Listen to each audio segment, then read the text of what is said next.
ऊंचाई के साथ जी के मान में परिवर्तन। जी क्या है?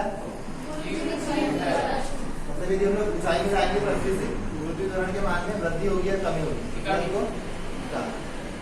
इसके लिए क्या करते हैं हम लोग? मान लेते हैं। तो ये क्या है? पृथ्वी है।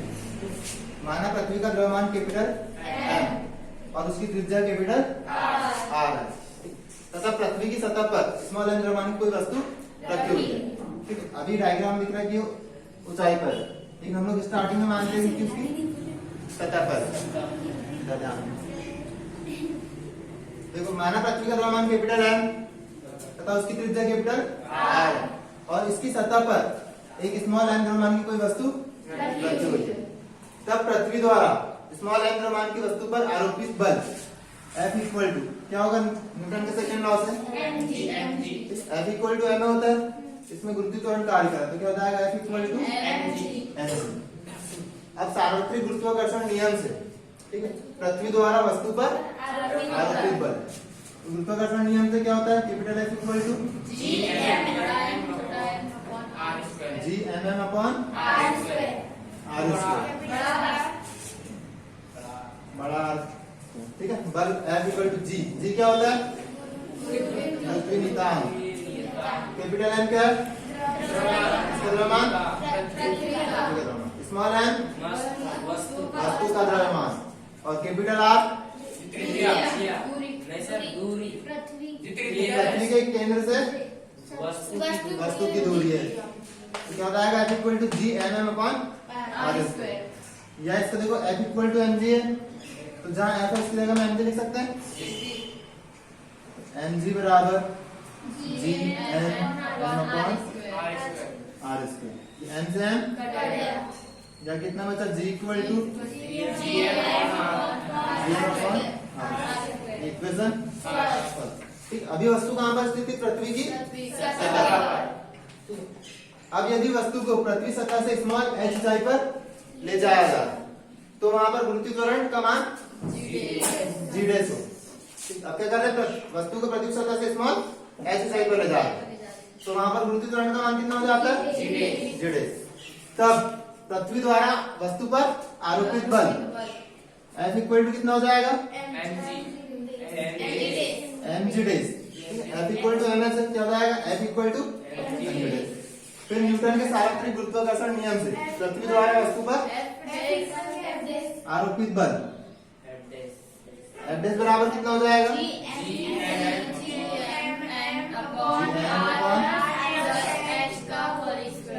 r प्लस h का r प्लस h के बराबर पहले डिस्टेंस r था, फिर क्या चलेगा? h डिस्टेंस ऊपर या देखो F dash equal to mg dash है। F डैश का मान mg dash equal to g mm upon m से m या g डैश बराबर r प्लस h का इक्वेशन। अब क्या करना है?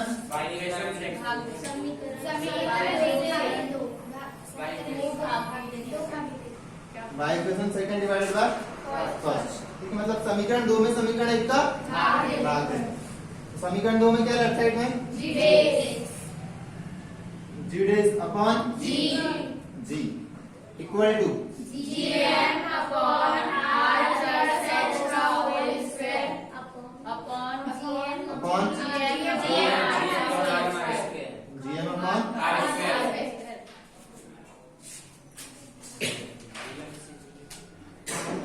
यार इसको सॉल्व करेंगे। g dash upon g equal to upon वाले को उल्टा कर सकते हैं हम लोग, ऊपर वाला जैसा कर सकते हैं। gm upon r plus h का whole square into r square upon gm से gm या कितना बचेगा? g dash upon g equal to r square upon r plus h का होल स्क्वायर। इक्वेशन। अब यदि g dash less than G तो sorry R square less than यदि R square less than R plus X का whole square. देखो दिख रहा है ये आर प्लस एच और ये आर दोनों में बड़ा कौन सा R plus X. R plus H मतलब आर स्क्वायर छोटा है आर प्लस एच स्क्वायर से तो देखो इधर में नीचे वाला छोटा है तो इधर में भी क्या होगा नीचे वाला छोटा नीचे वाला बड़ा है ग्रेटर देन इधर में भी जी का है बड़ा होगा. तो जी डेस लेस देन G. अर्थात क्या होगा पृथ्वी सतह से ऊंचाई पर जाने पर गुरुत्वाकर्षण त्वरण का मान घटने लगता है। अब यदि समीकरण 3 h इक्वल टू इनफाइनाइट मतलब हम लोग वस्तु को अनंत पर लेकर जाते हैं h इक्वल टू इनफाइनाइट तो क्या हो जाएगा जीरो इक्वल टू तो यहाँ पे h का मान इनफाइनाइट रखेंगे इनफाइनाइट में जितना भी जोड़ो उसका मान कितना होगा अनंत में कितना भी जोड़ेंगे तो उसका मान अनंत ही होगा और किसी भी संख्या को इनफाइनाइट से डिवाइड करेंगे तो वो जीरो हो जाएगी 1000 से डिवाइड करो 0.0001 इतना आएगा लगभग और यदि और ये बड़ी संख्या होगी तो 0.0001 मतलब ये लगभग जीरो के बराबर वैसे ही किसी भी संख्या को हम इनफाइनाइट से डिवाइड करेंगे तो 0.00 आएगा इसलिए क्या हो जाएगा अनंत पर गुरुत्वाकर्षण का मान कितना होगा जीरो अब बाई इक्वेशन थर्ड ठीक है समीकरण 3 को फिर से सॉल्व करते हैं कितना G dash upon G equal to R square upon R plus X का whole square. या G dash upon G equal अब हमको अपॉन से आर कॉमन निकालना है तो कॉमन कब निकलता है जब दो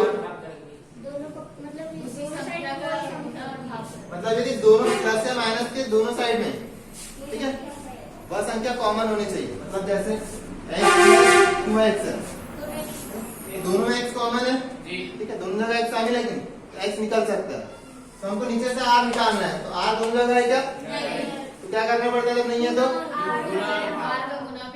मतलब r से मल्टीप्लाई भी और divide r square upon r plus इसको h r अपॉन r का होल स्क्वायर लिख सकते हैं r से मल्टीप्लाई भी कर दिया डिवाइड या G dash upon G equal to r square upon दोनों से r कॉमन निकल जाएगा तो इसका होल स्क्वायर रहती है r का स्क्वायर होगा अपॉन में इनटू में कितना बचेगा 1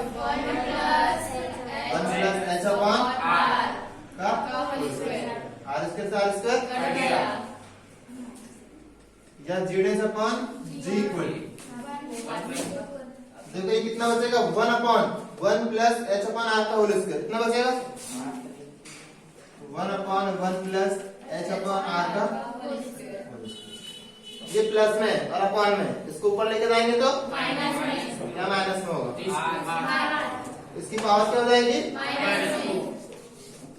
या G dash upon G equal 1 upon 1 plus h upon अब क्या करना है इसका द्विपद प्रमेय से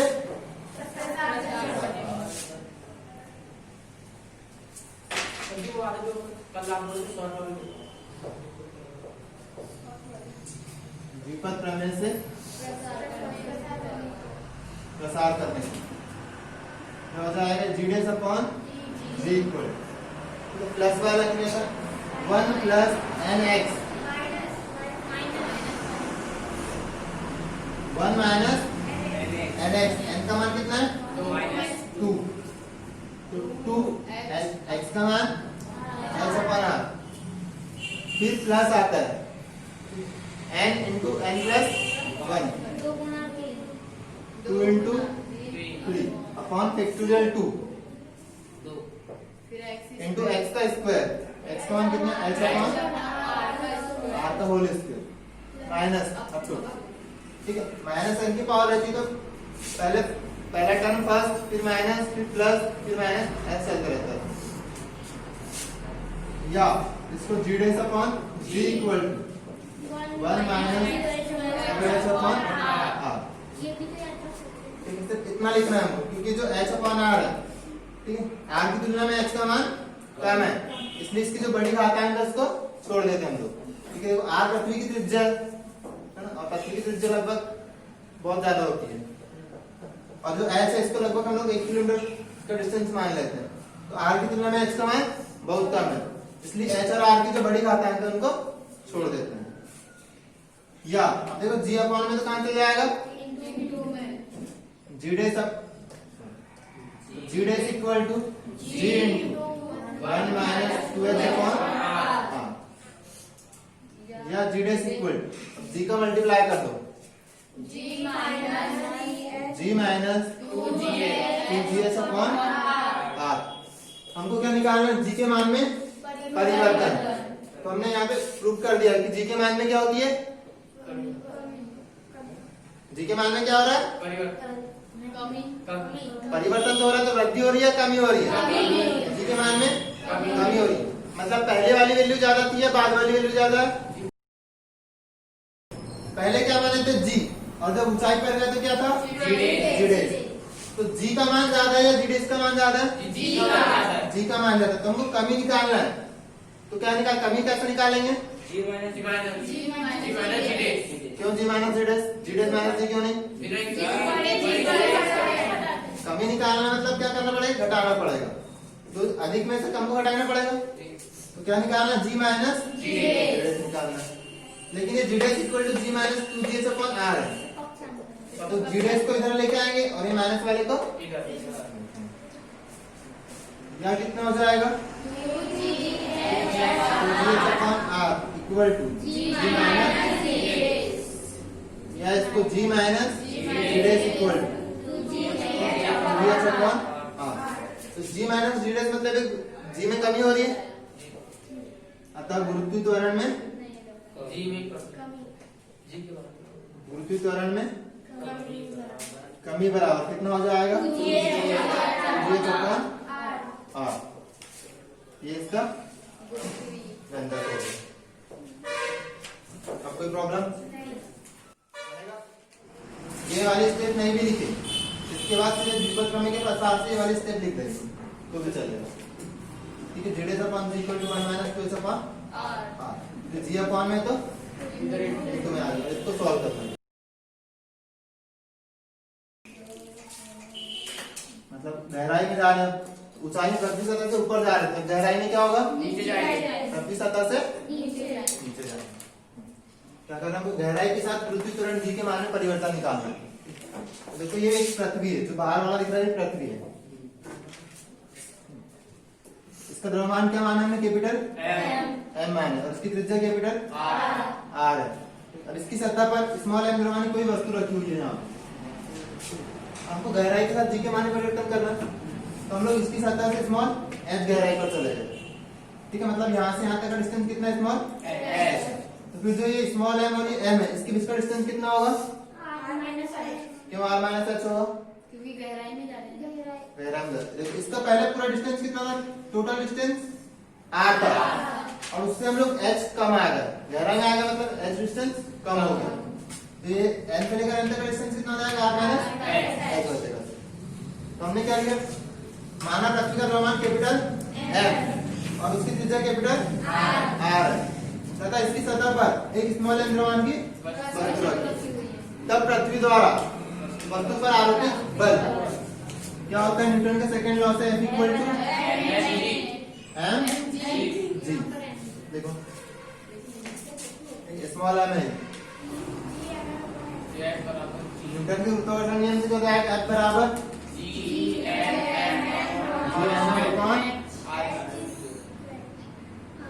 r square.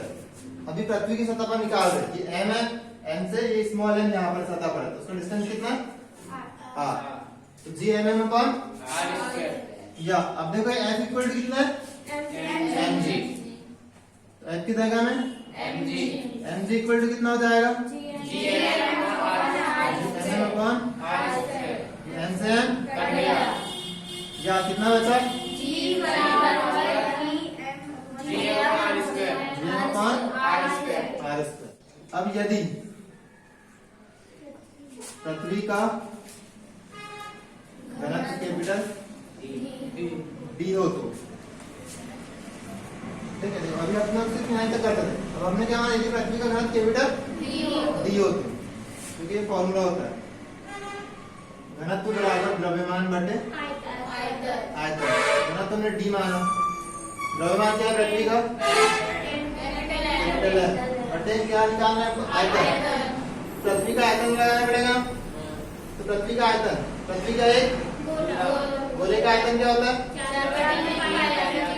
4/3 pi R cube. Are क्या होती है पृथ्वी की त्रिज्या क्या है चला, तो क्या हो जाएगा कैपिटल आर का क्यूब। हमको क्या चाहिए, पृथ्वी का घनत्व कैपिटल डी हो, तो डी इक्वल टू कितना हो जाएगा capital M upon 4/3 pi R का क्यूब। यहाँ से हमको m की वैल्यू चाहिए, तो m बराबर कितना होगा D upon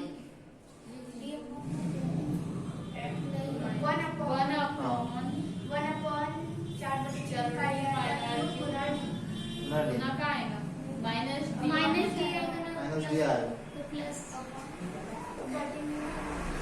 ये किसमें है बटे में, अपॉन में। जब अपॉन वाला कहा जाता है गुना गुणा में जाता है, तो माइनस से प्लस कहाँ से आ रहा और एक बटे कहाँ से आ रहा। देखो ये बटे वाला है, तो बटे वाला कहाँ जाएगा इधर गुणा, मतलब 4/3 pi R cube into D. ऐसा होगा क्या नहीं? जी अभी जो m की वैल्यू है इसको हम लोग g में रख देते हैं, देन g इक्वल टू कितना g m upon r square. तो इसको g upon r square into m की पूरी value 4/3 pi r cube into या इसको g equal to r square से r स्क्वायर कितना, मतलब 4/3 पाई जी आर डी। हाँ दे सकते हैं, इसको समीकरण यहाँ पे लिख सकते हैं बाई इक्वेशन। यह आई थिंक समझ में। देखो d equal to m upon 4/3 pi R cube, ये हुआ। हमको m की वैल्यू चाहिए, तो अपॉन वाला कहाँ जाएगा इनटू में जाएगा, तो m equal to 4/3 pi R cube into D. अब जो m की वैल्यू हम लोग समीकरण 1 में रखते हैं, समीकरण 1 क्या, g equal to G M upon R square. तो g इक्वल टू इसको g upon R square into में क्या है m का मान 4/3 पाई आर क्यूब इंटू ये आर स्क्वायर से आर क्यूब कैंसिल हो गया, मतलब एक आर बचेगा वहां पर, तो कितना बचा ये 4/3 पाई, ये g यहाँ का एक आर और ये d, तो g equal to 4/3 pi G R D. Equation जैसे इसके पहले वाला क्वेश्चन था वैसे की, बस सिर्फ इसमें एक्स्ट्रा इतना आ गया है ना, घना तो आ गया एक्स्ट्रा। क्या मान लिया हमने, अब यदि वस्तु को पृथ्वी सतह से स्मॉल एच गहराई पर ले जाया जाए तो पृथ्वी के केंद्र से वस्तु की दूरी कितनी होगी r माइनस h होगी। और मान लेते हैं कि माना ठीक है r माइनस मतलब h गहराई पर जाने पर पृथ्वी का गुरुत्व त्वरण क्या हो जाता है g हो जाता है, तब पृथ्वी द्वारा वस्तु पर आरोपित बल F डैश इक्वल टू कितना हो जाएगा g डैश। F डैश बराबर कितना हो गया m g डैश। फिर क्या करते हैं न्यूटन की सामग्री क्या हो जाएगा F डैश बराबर G M L upon r minus h का, तो यहाँ पे इसको कहते हैं g कैपिटल M का dash into small m upon r minus h का स्क्वायर, G का भी जहाँ capital M dash equal to r minus h त्रिज्या के गोले का द्रव्यमान। ठीक है, जहाँ पे m डैश क्या मान लिया हमने, जो r माइनस h त्रिज्या की जो पृथ्वी है, मतलब h गहराई पर जाने पर जितना गोला बचा उसका द्रव्यमान। अब देखो इधर लिखना वाला समझना चालू, या एफ डैश इक्वल टू कितना एम जी डैश है, तो कितना हो जाएगा M G dash equal to M upon M से एम, या कितना बचेगा G dash equal to G M dash upon whole square. तो इक्वेशन थर्ड नाम दे दो, ठीक है। फिर अब यदि पृथ्वी का घनत्व डी हो तो फिर वैसे ही निकालेंगे डी बराबर अंदर वाले गोले की निकालना है, तो डी बराबर कितना हो जाएगा, ये कितना था M upon 4/3 pi R cube, ये डी बराबर कितना होगा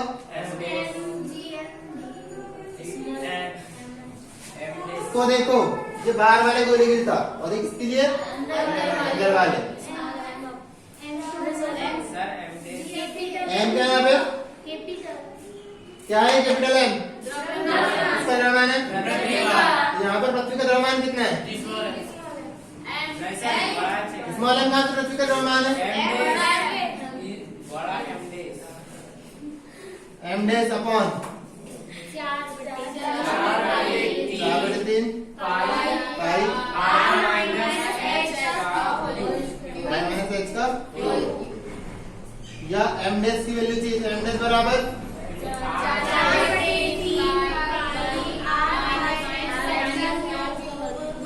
into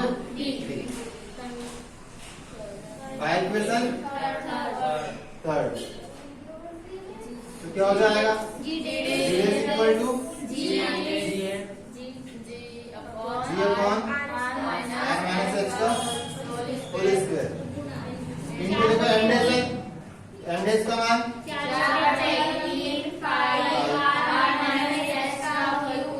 into R minus H के होल स्क्वायर से, या जी डैश इक्वल टू कितना बचेगा 4/3 pi G R minus H into कितना बचेगा ये इक्वेशन, ये समझ में आया क्या नहीं, कौन सा नियम सही वाला, ये समीकरण 3 में क्या G dash equal to G M dash upon R minus H का होल स्क्वायर, तो इसको हम लोग जी डैश बराबर ये G upon R minus H का होल स्क्वायर इतना लिखे, फिर इंटू में क्या ये एम डैश है, फिर एम डैश का पूरा मान 4/3 पाई आर माइनस एच का क्यूब इंटू डी। अब इसका मतलब 2 टाइम है और क्यूब मतलब 3 टाइम, तो 2 टाइम से 2 टाइम कैंसिल, मतलब यहाँ 1 टाइम बचेगा, तो कितना बचेगा 4/3 पाई ये जी फिर ये आर माइनस एच 1 टाइम और इंटू डी बचा। जो फर्स्ट वाला आता था ना, इसमें इक्वेशन फर्स्ट और इसमें इक्वेशन सेकंड आता था, तो सेकंड और फर्स्ट का डिवाइड करते थे। अब इसमें क्या है, इधर में लास्ट में इक्वेशन सेकंड आ रहा है, उसमें 4, तो क्या करेंगे बाय इक्वेशन 4 डिवाइडेड बाय, ठीक है। समीकरण 4 में समीकरण 2 से भाग देने पर, समीकरण 4 में समीकरण 2 का भाग देना है, तो समीकरण लेफ्ट वाला लेफ्ट से, राइट वाला राइट से, समीकरण 4 के लेफ्ट में क्या है G dash upon G equal to समीकरण 4 के राइट में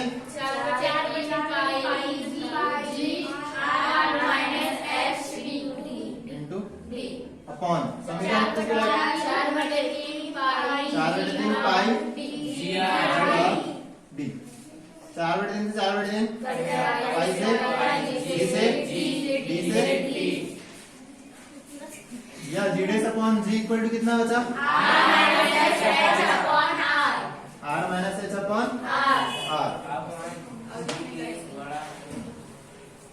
अब देखो हमको दिख रहा है आर माइनस एच बड़ा है या आर बड़ा है, कौन सा बड़ा है R minus H less than R, तो जी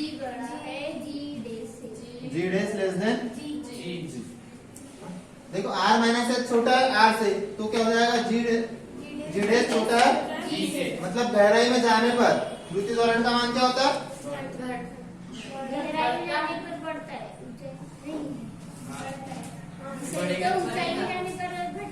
ऊंचाई में जाने पर घटता है। अभी भी देखो यहाँ पर कौन सा बड़ा है, पहले वाला बड़ा है या बाद वाला बड़ा है, मतलब गहराई में भी जाने पर द्वितीय त्वरण का मान लिख लेना समीकरण में, इसको समीकरण 5। तो हम लोग क्या निकालते हैं कि अनंत पर कितना होता है ना, क्योंकि पृथ्वी सतह के बाहर तो अनंत है, लेकिन पृथ्वी के अंदर में अनंत होगा क्या? मैक्सिमम हम लोग कहाँ जा सकते हैं? उसके केंद्र तक जा सकते हैं ना, पृथ्वी सतह से मैक्सिमम से केंद्र तक जा सकते हैं। मतलब सतह से केंद्र तक की दूरी कितनी होगी? सतह से केंद्र तक की दूरी कितनी होगी? r। मतलब हम लोग h का मान अधिकतम कहाँ तक रख सकते हैं? r तक। यदि समीकरण 5 में h बराबर r हो तो z इक्वल टू कितना हो जाएगा? इसमें h की जगह में r रखेंगे, r minus r upon r, तो r माइनस r मतलब 0 अपॉन r, और 0 अपॉन r मतलब 0, g अपॉन में तो इंटू में आएगा, z इक्वल टू h बराबर r, तो z इक्वल टू कितना होगा? 0। मतलब पृथ्वी के केंद्र पर पृथ्वी त्वरण का मान कितना होता है? हाँ, तो समझ में आया कि नहीं? कैसा? हम देखो h बराबर r रखेंगे तो r माइनस r 0। कौन सा वाला? देखो ये r minus r upon r, तो गुणा में क्या ना जी, तो भी 0। ये कितना हो जाएगा? 0 अपॉन, मतलब ये पूरा, अभी अपॉन हमारा इंटू में आएगा तो 0, तो z इक्वल टू कितना होगा? 0। तो लिखो यदि समीकरण 5 में h बराबर r हो तो z बराबर 0। पृथ्वी के गहराई में जाने पर पृथ्वी त्वरण में क्या हो रही है? कमी हो रही है। तो अब हमको इस कमी को निकालना है, कितनी कमी होती है? पुनः समीकरण 5 से क्या था? z upon g equal to या, अब वैसे अब ऊपर से r कॉमन लेना है हमको, z upon g equal to, तो कितना होगा वो? इसको हम लोग r माइनस अपॉन में r लिख सकते हैं इतना, या z upon g equal to, दोनों से r कॉमन, क्या बचेगा? अपॉन में ये r से r कट गया, या z upon g equal to कितना बचा? अभी g अपॉन में तो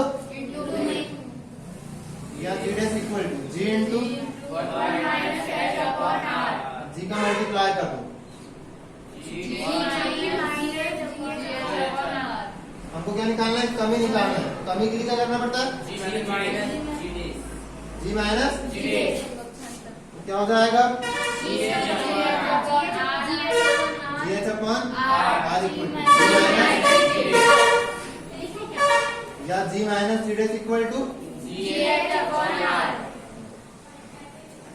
तो पृथ्वी त्वरण में कमी कितनी हो जाएगी? अब उसमें कितना आया था? 2gh